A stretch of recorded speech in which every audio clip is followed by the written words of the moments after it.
So you want to know how to gain size fast. There are two main things to gaining size fast. One is a good diet that is following the same sort of ideas that more calories is more size and more mass is getting put on you. And there's also training, so your compound movements. I'm going to go into both of these a little bit more detail right now. So your diet is again following that same principle. More calories equals more size and strength. The more calories you eat, the heavier you're going to be lifting, so the more muscle you're going to be gaining. For protein, you really want to be following that 1 pound of protein per body weight, 1 gram of protein per pound of body weight.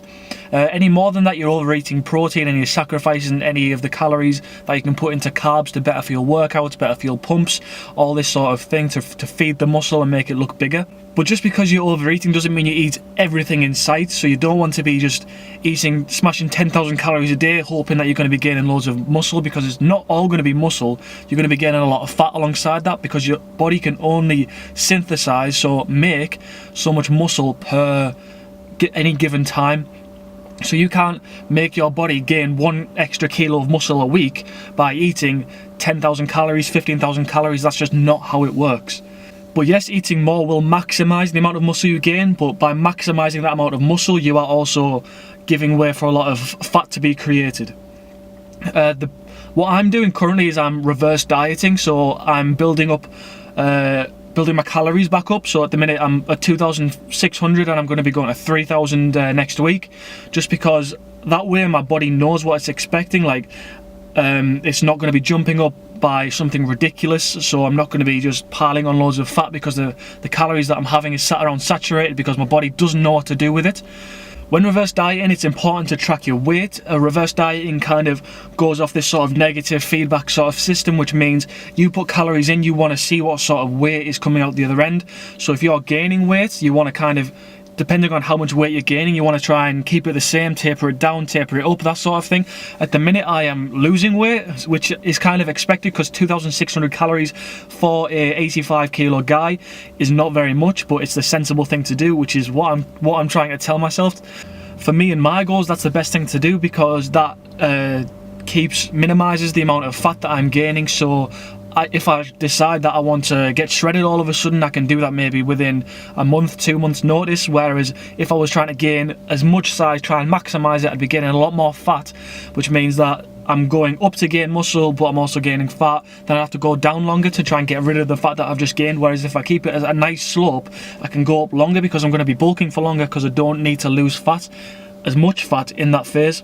But again, that's just for me, because I do plan on getting back on stage, so whatever fat I gain, I'm going to have to lose. So I want to try and keep a nice balance between the amount of muscle I'm gaining and the amount of protein I am synthesizing, and the amount of fat that I'm creating, aka the amount of calories that I just sat around saturating and doing nothing, going to waste.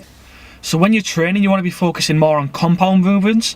So that are movements like your bench press, your deadlifts, your squat, your bent over rows. That's just because when you do a rep, they use more muscles than, say, for example, an isolation movement would use.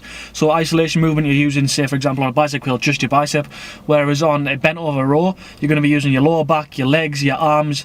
You're going to be using a lot more muscles to try and complete that same movement. So you're going to be tearing more fibers, hence giving more fibers for the protein to repair. So you're going to be gaining muscle, or giving more opportunity for muscle to be gained faster. And also, when those lift goes up and you get stronger, it's kind of a sign that you're making progress, because more muscles is more strength, and that's heavier lifts. So it's a good indication of that it's working. If you gain strength, you are gaining muscles and you are gaining size. In terms of hours in the gym, when I was bulking, I was in the gym for about 3 hours a day. When I was cutting, I was in there for about an hour and a half, excluding cardio, which I was doing for maybe 20 minutes a day, something like that.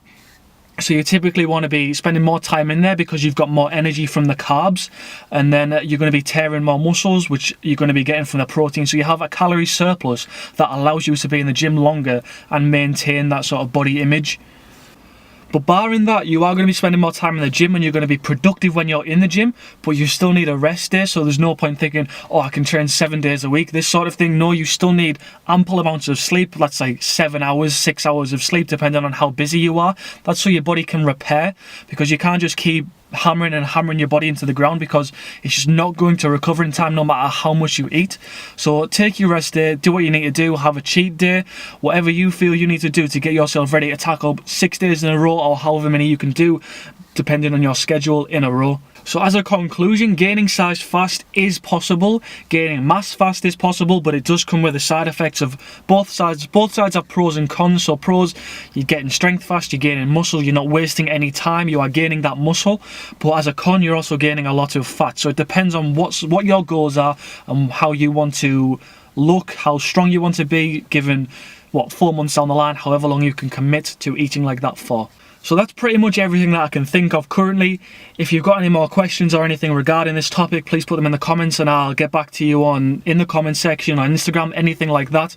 I hope you've learned something. I hope that this has helped. Thank you very much for watching, and I'd appreciate any support that you could give.